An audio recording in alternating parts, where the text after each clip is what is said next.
Vamos a orar antes de empezar, hermanos. Ah, Señor, gracias por recordarnos que tu poder se perfecciona en nuestra debilidad. Y somos débiles en muchas cosas, Señor. Débiles ante el reto de tener que educar a nuestros hijos, débiles para escuchar y asimilar tu palabra, débiles hasta para obedecer tu palabra. Y yo débil, Señor, para predicar tu palabra. Pero, Señor, tu promesa es segura. Tú das poder a aquellos que son débiles. Tú nos fortaleces. Y ahorita todos necesitamos de tu fortaleza, Señor. Algunos que no han dormido bien, algunos que no descansaron bien, algunos que han tenido una semana muy dura, muy difícil, retadora. Otros, Señor, que batallamos para escuchar o nos distraemos. Otros, todos necesitamos que nos ayudes ahorita. Porque tu palabra es lo más importante que vamos a escuchar el día de hoy, Señor. Es lo más esencial para nuestra vida. Es lo que tú nos dices que no podemos vivir sin ella. Por eso es que pedimos que ahora tu Espíritu Santo nos fortalezca para recibirla, nos ilumine para entenderla y abra nuestro corazón, Señor, para aceptarla y obedecerla. Bendícenos, oh Dios, ante la lectura de tu palabra y la exposición de tu palabra. En el nombre de Jesús. Amén. Si ya tienen su Biblia en su mano y su texto, pongámonos de pie para leerla, por favor. Y lo voy a leer hasta el final del capítulo 31. Es una sola narración, ¿ok? Es la narración del retorno de Moisés a Egipto. Empieza con Moisés bajando del monte y termina con Moisés, con los ancianos de Israel en Egipto. O sea, en esos versículos suceden muchas cosas. Es un pasaje así como anticlimático porque el pasaje anterior estaba Moisés hablando con Dios. Bueno, aquí Dios ya le habla a Moisés. Otra vez le habla a Moisés y suceden varias cosas, algunas hasta desconcertantes. Así que pongamos atención en lo que vamos a leer, versículo 4:18 de Éxodo. Dice así: Moisés se fue, o sea, se fue de donde estaba con la zarza ardiendo, y volvió a casa de su suegro Yetro, y le dijo: te ruego que me dejes ir para volver a mis hermanos que están en Egipto y ver si aún viven. Ve en paz, le contestó Yetro. Y el Señor dijo a Moisés en Madián: ve, vuelve a Egipto, porque han muerto todos los hombres que buscaban tu vida. Moisés tomó a su mujer y a sus hijos, los montó sobre un asno y volvió a la tierra de Egipto. Moisés tomó también la vara de Dios en su mano. Y el Señor dijo a Moisés: cuando vuelvas a Egipto, mira que hagas delante de Faraón todas las maravillas que he puesto en tu mano. Pero yo endureceré el corazón, yo endureceré su corazón de modo que no dejará ir al pueblo. Entonces dirás a Faraón: así dice el Señor, Israel es mi hijo, mi primogénito. Y te he dicho: deja ir a mi hijo para que me sirva, pero te has negado a dejarlo ir. Por tanto, mataré a tu hijo, a tu primogénito. Y aconteció que en una posada en el camino, el Señor le salió al encuentro a Moisés y quiso matarlo. Pero Séfora tomó un pedernal, cortó el prepucio de su hijo y lo echó a los pies de Moisés y le dijo: ciertamente tú eres para mí un esposo de sangre. Entonces Dios lo dejó, pues ella había dicho: eres esposo de sangre a causa de la circuncisión. Y el Señor dijo a Aarón: ve al encuentro de Moisés en el desierto. Él fue y le salió al encuentro en el monte de Dios y lo besó.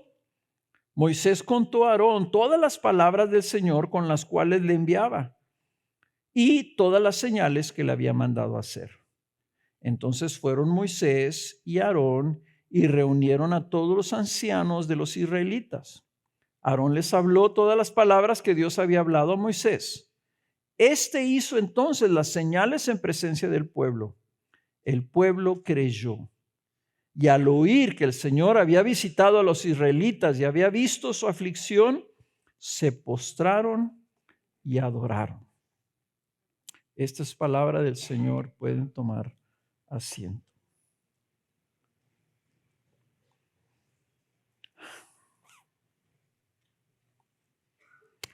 Como les digo, esta es una narración, pero ustedes se fijan, está como separada por párrafos, en donde sale Moisés de Egipto y luego el Señor le habla, luego se lo encuentra en el camino, lo quiere matar, luego le habla a Aarón, luego se encuentra Aarón con él, y entre periodos, o sea, estás hablando de que el trayecto es de días, semanas para llegar a donde tenía que llegar Moisés.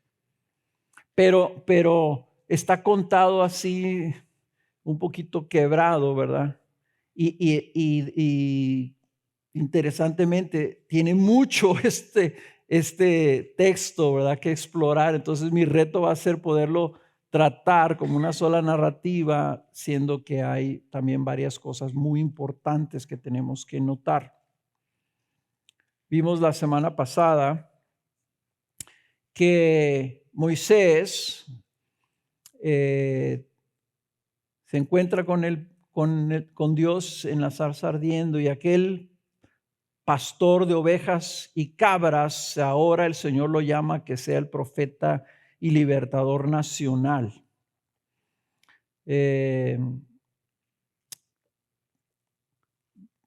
Moisés tiene que dar pasos de obediencia.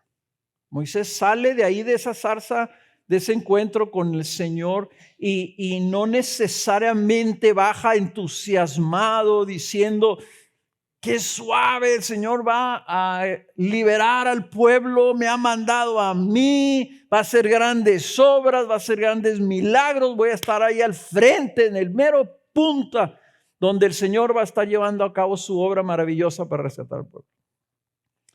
Moisés, vemos en el inicio de esta narración que él vuelve, pero es un poquito incierto en el paso que da para obedecer. La semana pasada vimos cómo los peros de Moisés eran evidencia, ¿verdad?, de su inseguridad, de su incredulidad, hasta de su insolencia, dijo Abelardo, ¿verdad? Y lo que estamos viendo es la debilidad humana, de la naturaleza humana caída, que nos lleva a dudar lo que Dios dice, a dudar que debemos hacer lo que nos pide que hagamos, ¿verdad? Dudar que lo podamos hacer. Cuestionamos la sabiduría y la soberanía de Dios y dudamos de sus promesas. Pero Moisés da el paso que tiene que dar. Baja y va con su suegro Jetro. Yo le digo Jetro porque Jetro se me hace muy raro, y en inglés se dice Jetro y algunas personas así. Yo sé, pero pues ustedes me entienden, ¿no? Así los que son aquí americanos también me van a entender. ¿Por qué Moisés le pide permiso a Jetro de que le permita regresar? Porque Moisés no era nadie ahí, era el yerno. Pero era el yerno porque le estaba extendiendo un favor su suegro. Las ovejas no eran de él. Y ahí en esa economía primitiva, Jetro era el mandamás. Moisés no podía hacer nada sin el permiso, la autorización o la anuencia de Yetro. Yetro inmediatamente le da permiso de que se vaya, pero noten ustedes que Moisés no le revela la razón real de por qué quiere ir a Egipto. Le dice que quiere ir a ver a sus hermanos, dice, para ver si aún viven. No está diciendo una mentira. Probablemente eso era lo que estaba pensando Moisés. Todavía vivirá Aarón, todavía vivirá Miriam, todavía mis hermanos ahí, los que conocía yo, todavía estarán. Recuerden, tiene 40 años. Moisés en este momento tiene 80 años. Era un hombre muy mayor.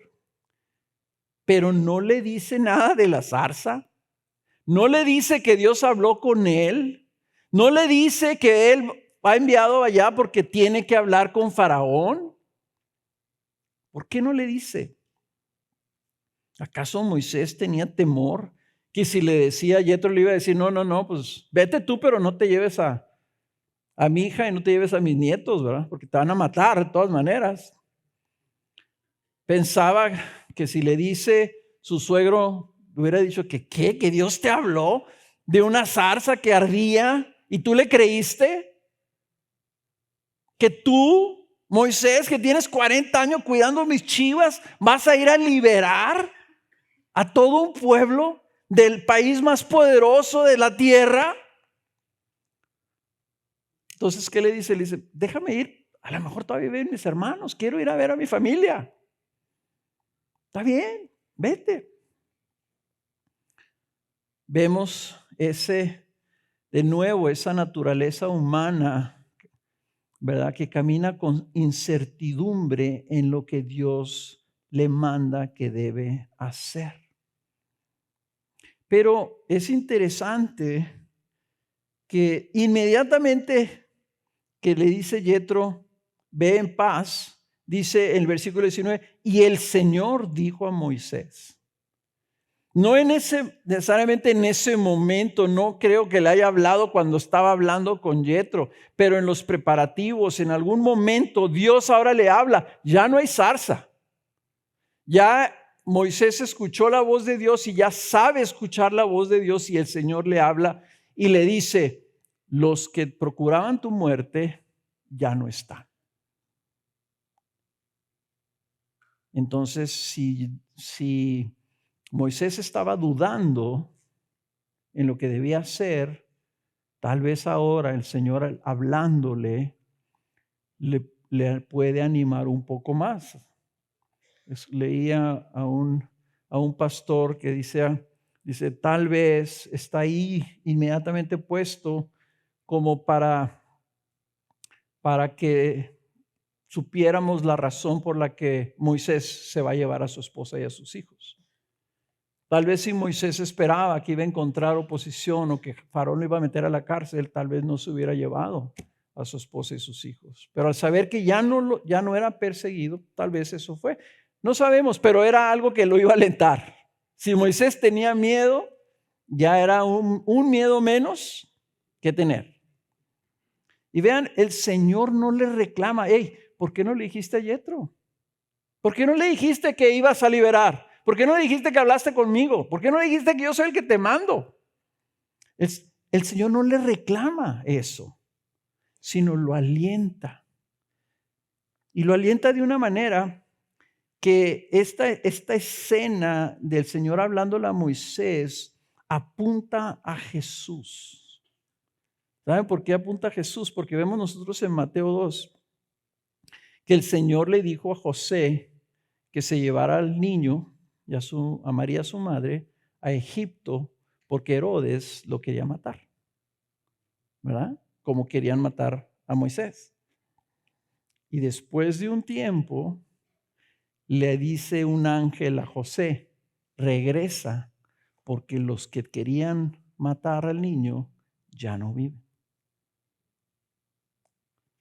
Y entonces ahí ahorita vamos a ver, ¿verdad? Que toda la salida de Egipto y el niño Jesús en Egipto, o sea, tienen una relación con lo que estamos viendo nosotros aquí en este texto. Entonces, aunque haya sido incierto él en su comunicación con Yetro, Moisés da el paso necesario para obedecer el mandato de Dios. Toma a su mujer y a sus hijos y sale camino a Egipto. Y noten que hace la Escritura la distinción que no nomás se lleva su vara, sino que ahora esa vara es la vara de Dios. Ya no es la vara del pastor, es la vara, el instrumento que Dios va a usar para liberar a su pueblo. ¿Ok? El Señor, ¿verdad? Busca nuestra obediencia. Y yo les quiero decir esto, hermanos.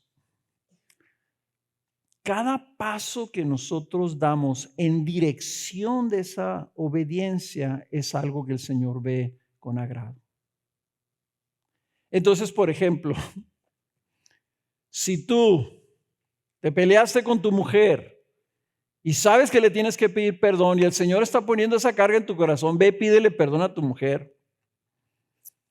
Y tú dices, es que no, es que el orgullo, es que no quiero, es que no sé qué palabras usar, es que me va a decir que no, es que me va a reclamar, es que... Y estás así. Pero luego viene tu mujer y le dices, ¿sabes qué, mujer? Tengo que hablar contigo. Pues ahorita estoy ocupado. Ok, tengo que hablar contigo, pero si quieres hablamos esta noche. Ese es un paso en dirección a la obediencia.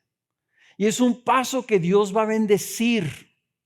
Es un paso que Dios de alguna forma va a respaldar.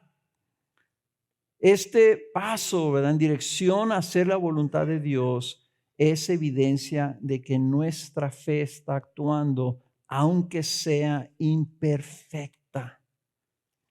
Y esto lo sabemos porque Jesús en Mateo 21, Él les dice a la gente, ¿verdad?, una parábola acerca de un hombre que tenía 2 hijos.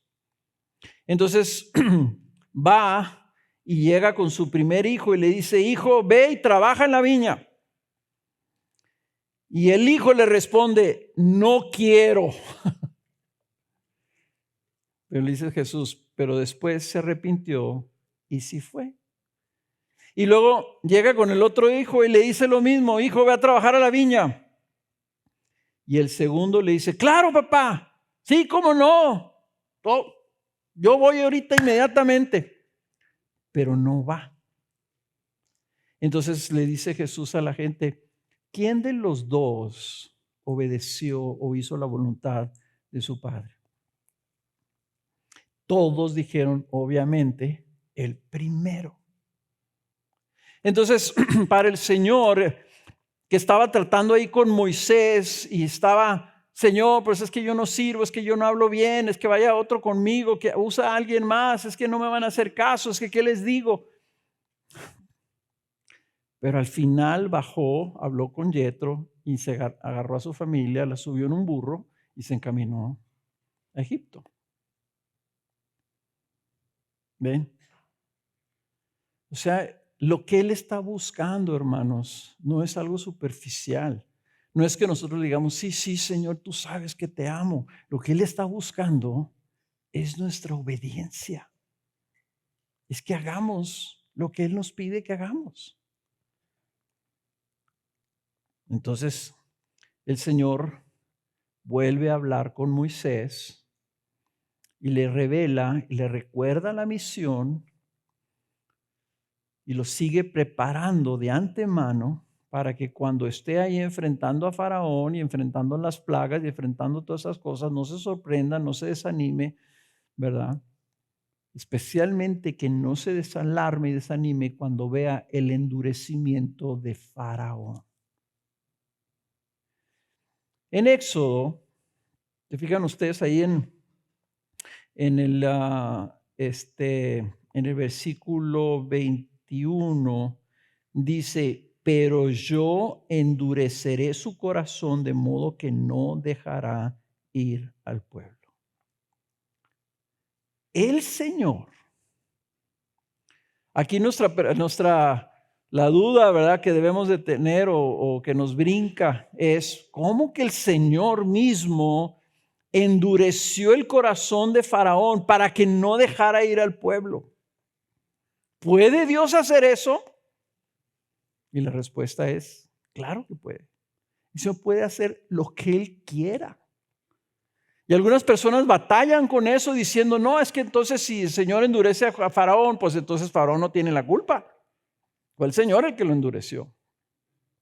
Pero el Señor endurece el corazón de Faraón porque Faraón endureció su corazón. En el libro de Éxodo, 20 veces, más o menos, 20 veces se habla del endurecimiento de Faraón. La mitad de esas referencias se dice que Faraón endureció su corazón. Y la otra mitad dice que el Señor endureció el corazón de Faraón, así como lo dice esta es una de ellas. Las primeras 5 plagas, cuando vienen las primeras 5 plagas, dice que Faraón endureció su corazón. Y en las segundas 5 plagas, o sea, las últimas 5 de las 10, dice que el Señor endureció el corazón de Faraón. O sea que el Señor endurece al que tiene un corazón endurecido. Y vemos en Romanos capítulo 9, versículo 17, que dice de Faraón, dice, porque la Escritura dice a Faraón, para esto mismo te he levantado, para demostrar mi poder en ti y para que mi nombre sea proclamado por toda la tierra. Así que Dios tiene misericordia del que quiere y al que quiere endurece.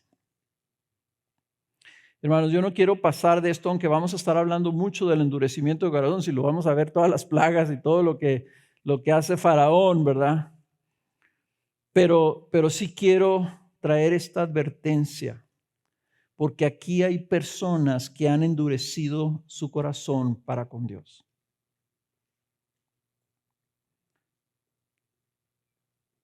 Y puede llegar el momento en donde Dios, entonces, en lugar de estar esperando a que tú respondas, en lugar de estarte extendiendo su gracia y su mano, puede llegar el momento en que Dios te entregue a tu propia dureza y te endurezcas más. El Señor es soberano sobre tu vida y Él endurece al que se endurece, pero bendice y ablanda, suaviza el corazón del que lo busca con humildad. Entonces, pregúntate, ¿estás endurecido para con Dios? Tal vez Dios no te ha dado lo que tú quieras. O tal vez no quieres escuchar y recibir de Dios porque tú quieres seguir viviendo como a ti te plazca.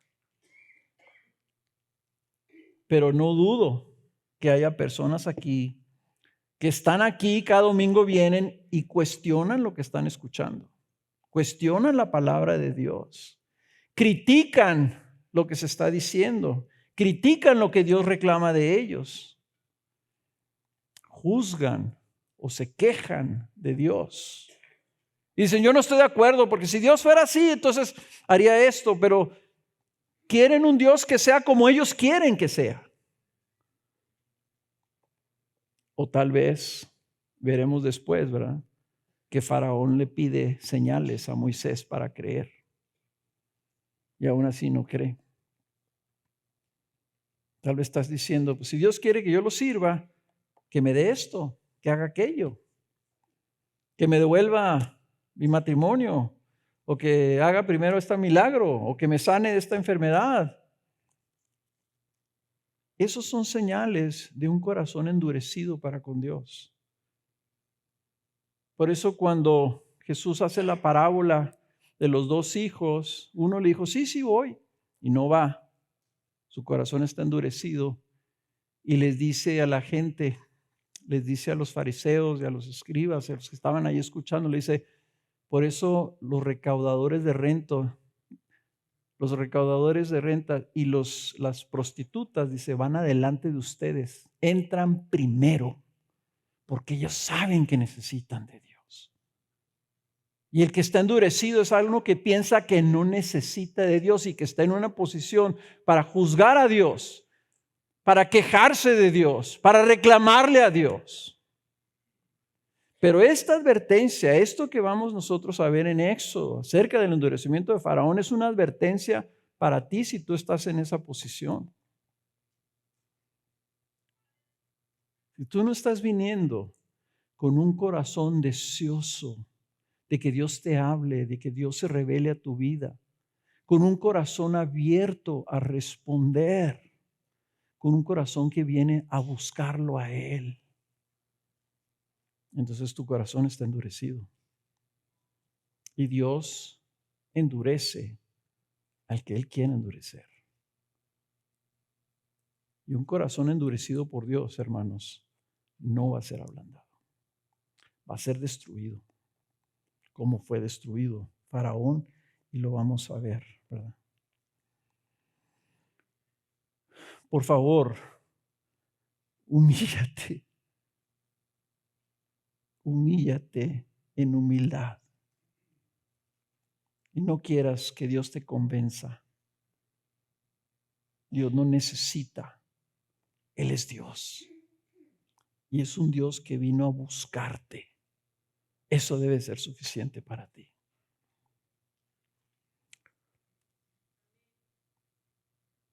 Ahora, aquí viene lo que yo considero que es el pasaje más importante de este texto. Dice el versículo 21, lo voy a repetir. Y el Señor dijo a Moisés, cuando vuelvas a Egipto, mira que hagas delante de Faraón todas las maravillas que he puesto en tu mano, pero yo endureceré su corazón de modo que no dejará ir al pueblo. Entonces, a ese Faraón endurecido, ese Faraón que no quiere dejar ir, le vas a decir esto. Así dice el Señor, Israel es mi hijo, mi primogénito. Y te he dicho, deja ir a mi hijo para que me sirva, pero te has negado a dejarlo ir. Por tanto, mataré a tu hijo, a tu primogénito. Esto es algo sumamente importante en la Biblia. Nos está diciendo que Dios ve a Israel, Dios ve a su pueblo como el primogénito de Dios. Primogénito no porque ha sido el primero. Si nos vamos hasta el nombre, Israel es el nombre que el Señor le dio a Jacob. Jacob no fue el primogénito. Jacob fue el segundo hijo de Isaac. Eran mellizos. Nació primero Esaú y luego nació el flaco de Jacob. Pero el Señor, dice la Escritura, escogió a Jacob. Y el Señor al escogerlo lo hizo su primogénito. ¿Okay? Ahí empieza la primogenitura del pueblo de Dios. Pero ahora está diciendo Israel, el pueblo es mi primogénito. El pueblo es mi hijo. Y hay una cita que es citada en el Nuevo Testamento, también en el libro de Mateo, en Oseas, capítulo 11, versículo 1. El profeta Oseas es uno de los profetas menores, que dice así: cuando Israel era niño, yo lo amé. Dice, y de Egipto llamé a mi hijo. Esas son palabras que también apuntan a nuestro Señor Jesucristo, porque están citadas en Mateo 2:15, que cuando regresa José y María y Jesús de Egipto, dice, regresan para que se cumpla esa profecía. Cuando Israel era niño, yo lo amé. Cuando Israel nació, cuando empezó el pueblo, podemos decir inclusive que hasta ahorita Israel en Egipto está niño todavía. Todavía no tienen la ley, todavía no tienen nada más que gente. Dice, yo lo amé. Y de Egipto a ese niño, yo lo llamé que viniera a mí. Entonces, aunque apunta a Jesús, primero apunta a Israel. Israel, el pueblo de Israel como el primogénito de Dios, el heredero de Dios, el que tiene todos los derechos de hijo, el escogido de Dios. En esa cultura, si yo tenía 5 hijos, el que me iba a heredar iba a ser el primogénito. Entonces, cuando el Señor habla de Israel como su primogénito, está diciendo, este es mi pueblo, mi escogido, mis hijos, al que yo le voy a dar todo. Y es Israel. Nosotros tenemos que ver esto y entenderlo, porque entonces Éxodo no se trata solamente de la liberación de un pueblo de una esclavitud injusta. Se trata de la recuperación, del rescate de un hijo por un padre. Piensa, Faraón tiene esclavizados y oprimidos a los hijos de Dios. Y por eso la mano poderosa de Dios está manifestando sobre Faraón. Por eso el endurecimiento, por eso las plagas, por eso el rescate. No solamente porque Faraón era un arrogante y un endurecido, sino porque estaba oprimiendo y reteniendo injustamente al primogénito de Dios. Ahora, piensa en la iglesia.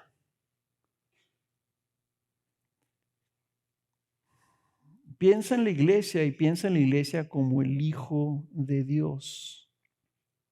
¿Cómo ve el Señor a aquellos que Él está redimiendo?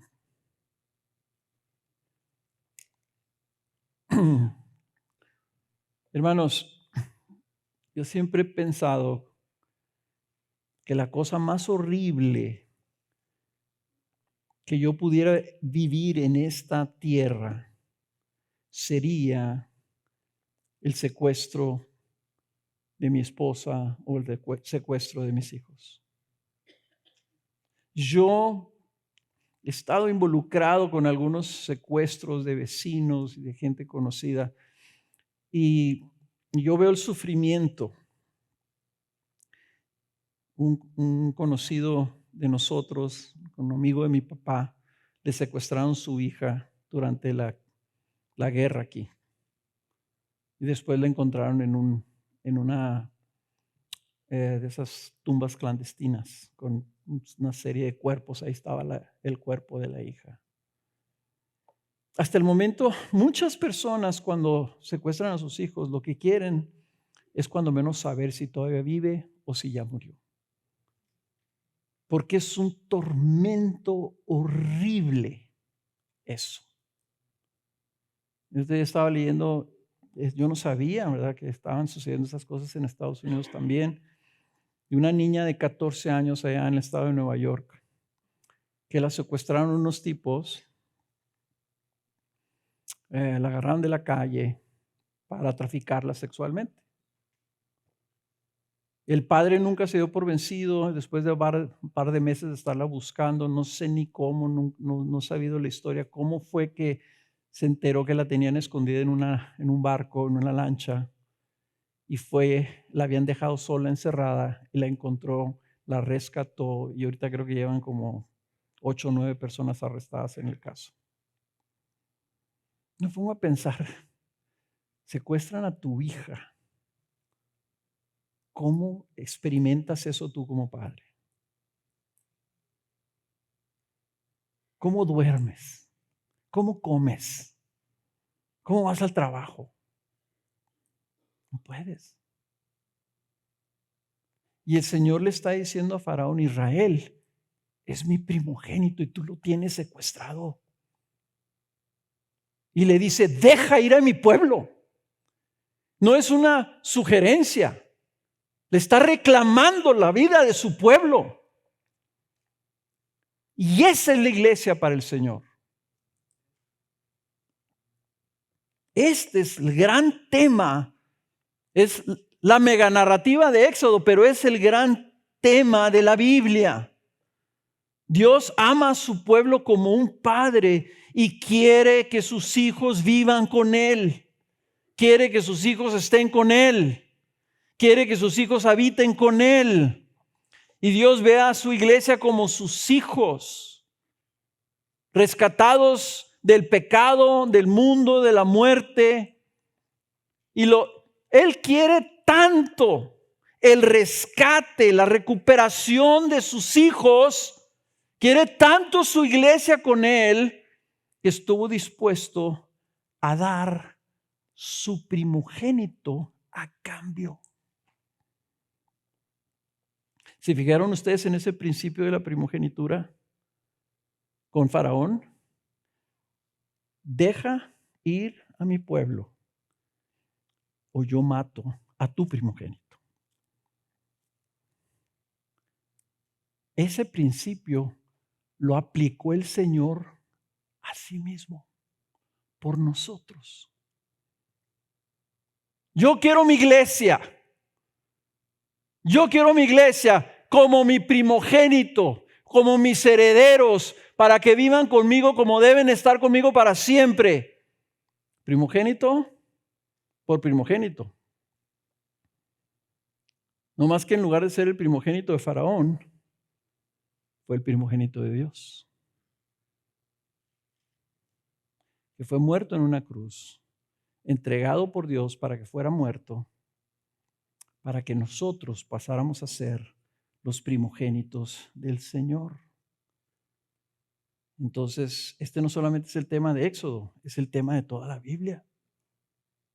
Dios está rescatando a sus hijos para que sean sus primogénitos al costo, al precio de la vida de su propio primogénito. Dios reclama primogénito por primogénito. Ese es el fundamento que vamos a ver más adelante, el fundamento de lo que fue la Pascua. Y donde Dios establece entonces una ley en el Antiguo Testamento, la ley de la primogenitura. Y se las voy a leer en Éxodo capítulo 13, versículo 1 y 2. Dice, entonces el Señor habló a Moisés y le dijo, conságrame, apártame para mí, dice, todo primogénito. El primer nacido de toda matriz entre los israelitas. Dice, tanto de hombre como de animal. Y noten estas palabras, me pertenece. Más adelante, el versículo 14, dice, y cuando tu hijo te pregunte el día de mañana, ¿qué es esto? O sea, esto de la Pascua, ¿qué significa esto de la Pascua? Le dirás, con mano fuerte nos sacó el Señor de Egipto, de la casa de servidumbre. Y aconteció que cuando Faraón se obstinó en no dejarnos ir, el Señor mató a todo primogénito de la tierra de Egipto, desde el primogénito del hombre hasta el primogénito de los animales. Por esta causa yo sacrifico al Señor los machos, todo primer nacido de la matriz, pero redimo a todo primogénito de mis hijos. Será pues como una señal en tu mano y como insignias entre tus ojos, porque con mano fuerte nos sacó el Señor de Egipto. Esto de los primogénitos, hermanos, de que el judío Jesús fue redimido. Jesús era primogénito. Entonces, José tuvo que llevar un sacrificio al templo para pagar y redimir a Jesús, porque el Señor reclama la vida de todo primogénito. Dice, los primogénitos de mi pueblo, dice, me pertenecen y tú los tienes que redimir. La redención se hacía por medio de un sacrificio. Y los animales, los primeros, tenían que ser ofrecidos al Señor, le pertenecían al Señor. Y todo eso apunta al hecho de que Él entregó a su primogénito. La pregunta ahí sería para mí, Señor, tú no redimiste a tu primogénito. Tú lo entregaste para que lo mataran, para que nosotros viviéramos. Cristo, dice la Escritura, es el primogénito. Sabemos que la promesa era que de Israel iba a venir el primogénito, por medio del cual todas las naciones de la tierra serían benditos. Esa era la manera que se iba a cumplir el pacto con Abraham. Entonces, Colosenses 1:15 dice esto de Jesús. Jesús es la imagen del Dios invisible, el primogénito de toda creación. En Colosenses 1:18 dice, ahí más adelantito, 3 versículos, dice, Él es también la cabeza del cuerpo que es la iglesia. Él es el principio, el primogénito de entre los muertos, a fin de que Él tenga en todo la primacía. Fue el primogénito en morir, fue el primogénito al resucitar. Pero noten esto en el Romanos 8:29, hermanos, un texto muy conocido de todos. Dice, porque a los que de antemano conoció, también los predestinó a ser hechos conforme a la imagen de su Hijo, para que Él sea el primogénito entre muchos hermanos. Él entrega su primogénito para salvar nuestras vidas y que nosotros ahora seamos sus hijos, pero no solamente sus hijos, porque anterior, un poquito antes en el versículo, no me acuerdo exactamente el versículo, en el capítulo 8 de Romanos, dice que nosotros somos coherederos con Cristo, el primogénito. En otras palabras, tenemos los mismos derechos que Cristo como hijo. Y eso es lo asombroso. Cristo nos ve como sus hermanos, Dios Padre nos ve como sus primogénitos. Y miren, este texto que se los he leído yo varias veces porque tiene aplicación para nosotros como iglesia. En Hebreos capítulo 12, es un versículo que me encanta porque como que yo me lo imagino en lo que la manera más sublime que puedas imaginarte tú algo, trata de imaginarte esto que describe aquí. Cuando el autor de Hebreos le dice a la iglesia, le dice, ustedes en cambio se han acercado al monte Sión y a la ciudad del Dios vivo, la Jerusalén celestial y a miriadas de ángeles. Noten esto, 23, a la asamblea general e iglesia de los primogénitos que están inscritos en los cielos, y a Dios, el juez de todos, y a los espíritus de los justos hechos ya perfectos, y a Jesús, el mediador del nuevo pacto, y a la sangre rociada que habla mejor que la sangre de Abel. ¿Vieron esa frase? La asamblea general, la congregación general, la iglesia general, que está en los cielos ya, dice la iglesia de los primogénitos que están inscritos en los cielos. O sea que todos los hijos que son de la iglesia y que están en los cielos, el Señor los ve como primogénitos. Este principio que dice, Israel es mi primogénito, así el Señor dice, mi iglesia es mi primogénito. Y la pregunta, ¿verdad?, es que si así Dios ve la iglesia con ese valor, le está dando ese privilegio, esa posición a su iglesia, similar a cuando le dice a Faraón, deja ir a mi pueblo. Y lo mandó el Señor y lo sacó. Y le costó a Faraón todo. Y así el mundo no puede retener la iglesia de los primogénitos del Señor. Y el Señor va a recoger su iglesia. y la va a llevar a donde la tiene que llevar. Pero, ¿cómo ves tú la iglesia? Y sospecho que para muchos de los que estamos aquí, la iglesia es una reunión. Voy a una reunión. ¿A dónde vas? Voy a la iglesia. ¿A qué? Pues a cantar y a escuchar un mensaje, a ver los hermanos y luego me regreso. El Señor no nos ve como una reunión, hermanos. ¿Cómo ves tú la iglesia? ¿Cómo amas tú la iglesia? ¿Como algo que está sucediendo aquí en la tierra? ¿Como algo que has estado asistiendo por años tal vez? ¿Como algo que tomas como un agregado a tu vida? Me gusta ir a la iglesia, porque me gusta estar ahí, me gustan las canciones, me gusta aprender de la Biblia. Me enseñan cosas buenas ahí. Me caen bien algunos hermanos, no todos, pero algunos sí. Tengo amigos ahí. Así me crió mi papá y mi mamá. Siempre nos llevaban a la iglesia. Yo crecí con eso, entonces voy, porque ese es un hábito bonito en mi vida. ¿Qué es para ti la iglesia? ¿Cuál es el valor que le das? ¿Cuál es la importancia? Esta no es una reunión. Esta es la asamblea de los primogénitos de Dios, de la iglesia de Dios, que se reúne por lo que somos. Bien, yo he ido de parte de los Contreras, teníamos cuando vivían mis tíos, ¿verdad? Yo no sé ni cuántos hay en mi familia, ¿ok? En los Contreras, ya ni los conozco.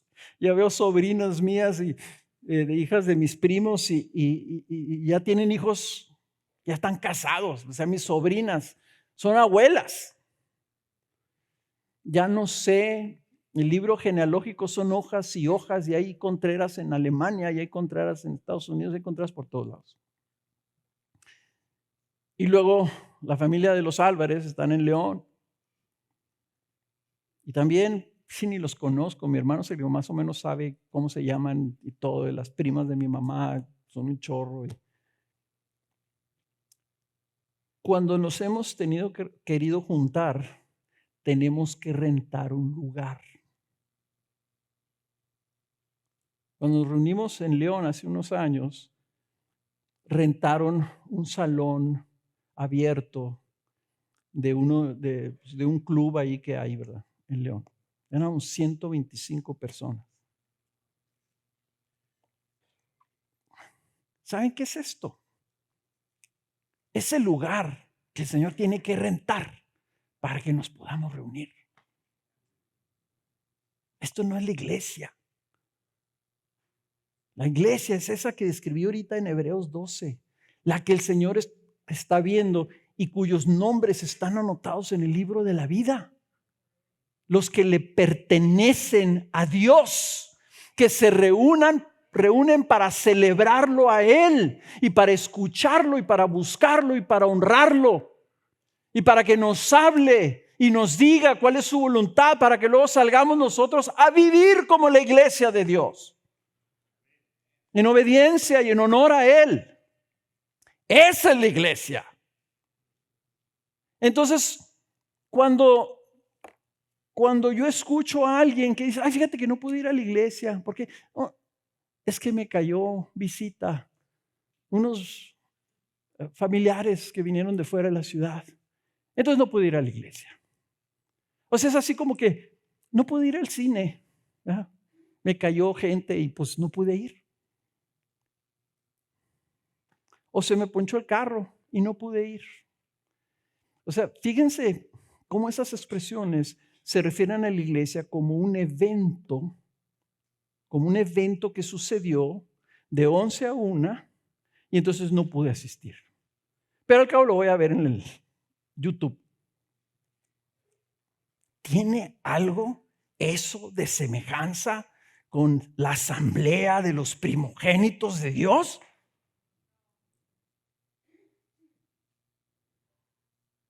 No, no tiene ninguna. Y no tiene porque no le estamos dando el valor a la iglesia, ¿verdad? Que ya está en los cielos. Ya estamos contados allá. Cuando yo les he leído este texto, les he dicho, imagínense que para el Señor no existe este techo.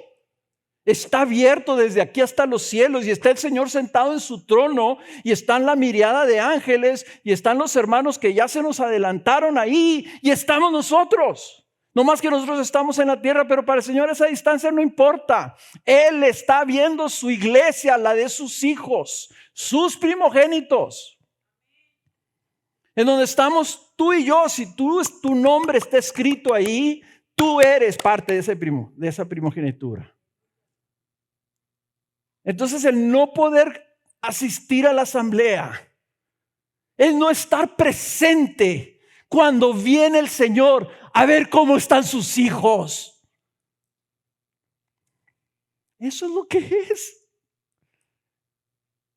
Porque antes de que nosotros lleguemos, el Señor ya está aquí, está esperando. ¿Cómo estoy yo cuando estoy esperando que vengan mis hijos y mis nietos a la casa? Ya me lo vienen. Ya los quiero ver. Ya los quiero abrazar, ya les quiero dar un beso, ya quiero cargar a mis nietas. Ya es mi familia, son mis hijos, por los cuales moriría yo si es que los secuestran. El Señor dio a su Hijo para tener esa oportunidad contigo y conmigo.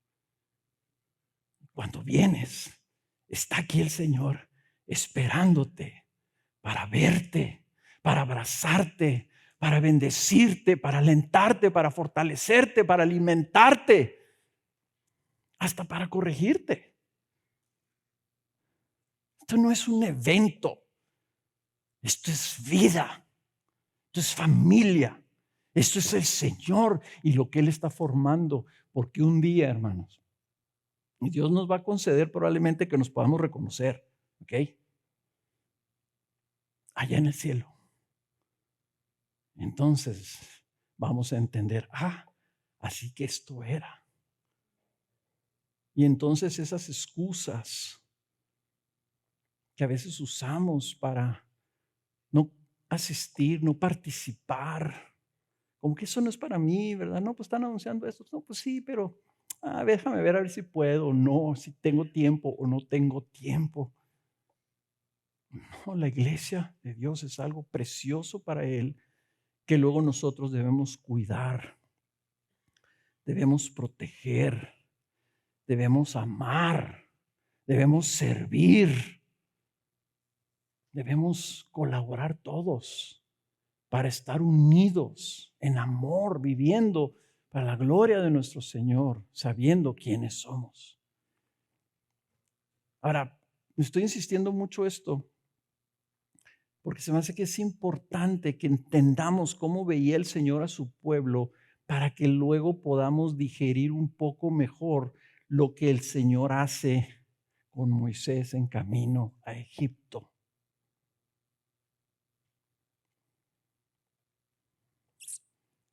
Moisés va en el camino y una noche llegan a una posada y el Señor quiere matar a Moisés. ¿Qué hizo Moisés tan grave que el Señor lo confronta hasta la muerte? Lo quiso matar, no lo mató. El Señor nunca, si Él quiere matar a alguien, lo mata. No hay nada que lo pueda detener. O sea, lo puso en una situación donde Moisés dijo, el Señor me quiere matar. ¿Qué fue lo que hizo? ¿Qué era tan grave que merecía la muerte? Lo único que sabemos del hecho es que uno de sus hijos no estaba circuncidado. No sabemos si fue el primero o fue el segundo. Pero Moisés no había circuncidado a uno de sus hijos y ya iba en camino a Egipto. La cosa es que Séfora, su esposa, sabía exactamente por qué el Señor quería matar a Moisés. Entonces, cuando ve lo que está sucediendo, ella sale, consigue una piedra. Yo no sé si tuvo tiempo todavía de afilarla poquito o así, un, o tenían entre sus cosas, ¿verdad? Las piedras esas que fácilmente se afilan y sirven para cortar, ¿verdad? Como la usan los aztecas, las piedras esas negras que usaban en las hachas, ¿verdad? Y circuncida al hijo. Y cuando le avienta a los pies de Moisés el prepucio de su hijo, sangriento así le avienta la cosa, ¿no? Le dice, tú eres un esposo de sangre para mí. Aparentemente, Séfora no estaba de acuerdo en circuncidar a sus hijos. Entre paréntesis, a veces las mamás pecan de querer evitarle a sus hijos dolores que son requeridos por Dios. No quieren que sus hijos sufran y se meten donde no se tienen que meter. ¿Ok? Eso es una lección para otro día. Pero Séfora sabía, en cuanto hace eso, se retira la opresión. ¿Por qué era tan importante la circuncisión? Porque en Génesis capítulo 17, cuando el Señor llama a Abraham, le dice esto en 17:9. Tú, Abraham, guardarás mi pacto, tú y tu descendencia después de ti por sus generaciones. Este es mi pacto con ustedes y tu descendencia después de ti, y que ustedes guardarán. Todo varón de entre ustedes será circuncidado. Serán circuncidados en la carne de su prepucio, y esto será la señal de mi pacto con ustedes. Luego en el versículo 14 dice, pero el varón incircunciso, que no es circuncidado en la carne de su prepucio, esa persona será cortada de entre su pueblo. Ha quebrantado mi pacto. Entonces el responsable de que su hijo no estuviera circuncidado era Moisés. Él tomó la decisión de no circuncidarlo. No se le hizo tan importante. Se le hizo más importante llevarla bien con su esposa. Y yo sé que esa es una filosofía que anda por ahí entre los hombres. Mira, no te preocupes. Lo importante es que la lleves bien con tu esposa. No la contraríes, no te metas en bronca, porque nunca le vas a ganar. Ella siempre va a tener la razón. Tal vez Moisés hizo eso. Digo, ándale pues, no me voy a circuncidar. Total, ¿qué más da? ¿Qué más da? Que cuando lo manda el Señor dice, espérate, pero estoy viendo que traes un hijo incircunciso. O te mato a ti o mato a tu hijo. Porque eso es lo que dice. Ese fue mi pacto con Abraham. Y tú vas a liberar a mi pueblo. Tú vas a liberar a Israel. El Israel de mi pacto. Y tú mismo no estás cumpliendo mi pacto. O sea, a ver, entonces tu hijo no es parte de Israel. No es parte del primogénito. ¿Qué onda, Moisés? Esta es una lección que Moisés nunca se le iba a olvidar. Porque cuando Dios te quiere matar se ha de sentir muy feo. De tal manera que no se te olvide. Pero el Señor no podía pasar por alto que Moisés tomara a la ligera el pacto de Dios para con su pueblo. La distinción del Hijo de Dios, del primogénito de Dios, era su circuncisión. Y Moisés venía mucho. Traía una familia, media familia. Uno circuncidado y otro no. Y el Señor le dijo, así no me sirves. Por eso, hermanos, que quise insistir que nosotros viéramos la iglesia como lo es y que evaluáramos cómo tomamos la iglesia, porque tal vez algunos de aquí estamos llamados a ser parte de la iglesia, pero lo estamos tomando como Moisés tomó la circuncisión de su hijo. A medias, a la ligera, si me conviene, si no me causa broncas con mi esposa o con mis vecinos o en mi trabajo. O sea, Dios te llama que seas parte de su iglesia, que seas parte de su pueblo. Y tú dices, sí, sí quiero, pero esto, mejor no me quiero meter en problemas. Y con el que te estás metiendo en problemas es con el Señor. Porque nosotros tenemos una circuncisión que dice el libro, el libro de Romanos y de Filipenses, y está en toda la Biblia, ¿verdad? Nosotros somos los que tenemos una circuncisión interna. ¿Ven? Pero si internamente nosotros estamos caminando a medias aguas, estamos tomando a la ligera lo que el Señor nos dice, tú eres mi hijo y yo te pido a mí, yo te digo a ti, hijo mío, haz esto, vive así. Y tú dices, sí, cuando pueda, cuando me convenga, cuando se acomode a mis otras prioridades. Ten cuidado, porque Éxodo nos está hablando de un Dios que a su escogido, al hombre más humilde de la tierra, al principal profeta de todo el Antiguo Testamento, al hombre que vino a hablar con Jesús cara a cara cuando Jesús estaba en la tierra, a este lo quiso matar por no circuncidar a su hijo. ¿Qué te hace pensar que entonces el Señor es un pusilánime que sí tuvo mano dura con Moisés, pero contigo y conmigo se le pasa? No pasa nada. No le importa al Señor. Pues sí, yo estoy viviendo así como un pie en la iglesia y otro pie en el mundo, pero el Señor entiende. El Señor es bueno. Ya soy salvo. Ya tengo mi nombre escrito en el libro de la vida. Yo creo que no, hermano. Este Moisés se levantó de ahí,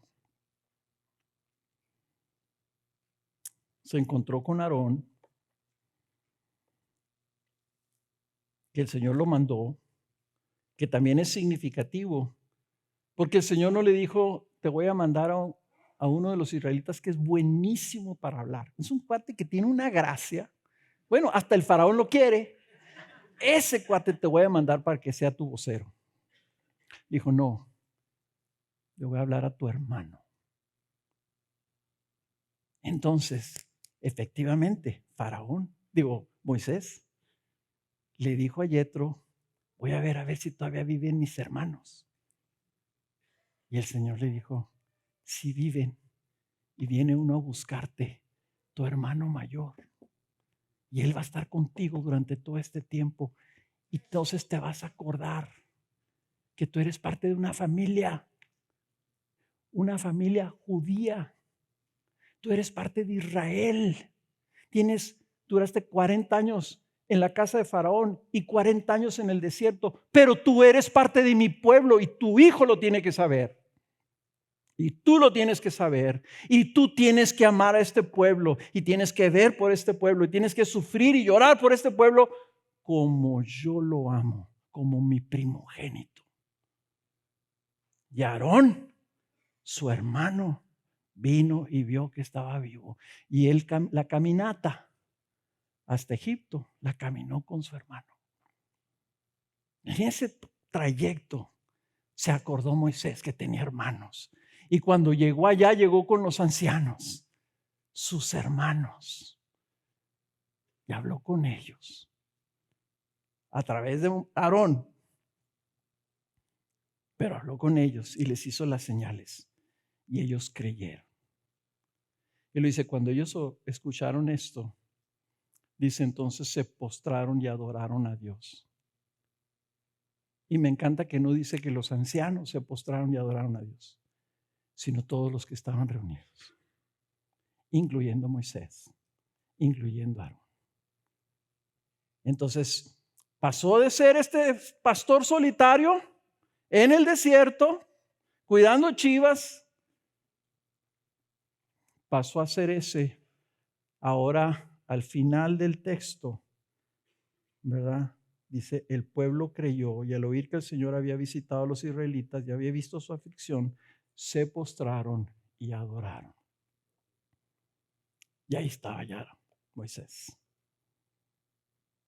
postrado con sus hermanos, adorando al Señor, el Señor del primogénito. Hermanos, tenemos que ver la iglesia como lo que es. Cuando venimos aquí, esto es lo que venimos a hacer. Escuchamos las palabras de Dios y respondemos como el pueblo que somos.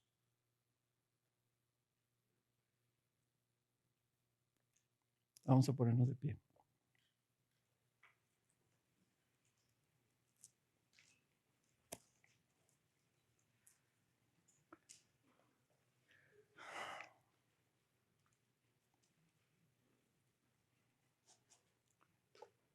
Y miren, yo sé que ahorita está medio revuelto el pueblo. Esto está aquí visitando, hay varias personas que son visitantes. Yo no conozco tu situación, pero tal vez tú no te consideras parte del pueblo de Dios. Algunas personas aquí honestamente saben que no son parte del pueblo de Dios, no se incluirían. Pero el resto que sabe que son parte del pueblo de Dios, a los miembros de esta iglesia que han puesto su fe en Jesucristo y Él los ha salvado y ha transformado sus vidas y están buscando agradarlo y servirlo. Yo les pido esto, ¿verdad? Porque a lo mejor no se dan cuenta, ¿verdad? Yo los estoy viendo a todos. Pero quiero que tú voltees un poquito para tu lado derecho, para tu lado izquierdo, para atrás y veas. Esta no es una reunión. Es la asamblea de los primogénitos de la iglesia de Dios. Ve a tus hermanos como nos ve el Señor, como nos ve nuestro Padre, porque Él ahorita nos está viendo. Y como Moisés tuvo que aprender, pregúntate si tú amas a la iglesia de Dios como la ama Él. Al grado que dio a su primogénito para que nosotros tuviéramos el derecho de estar aquí. Ve el grado que Él se dice Padre y nos dice Hijo.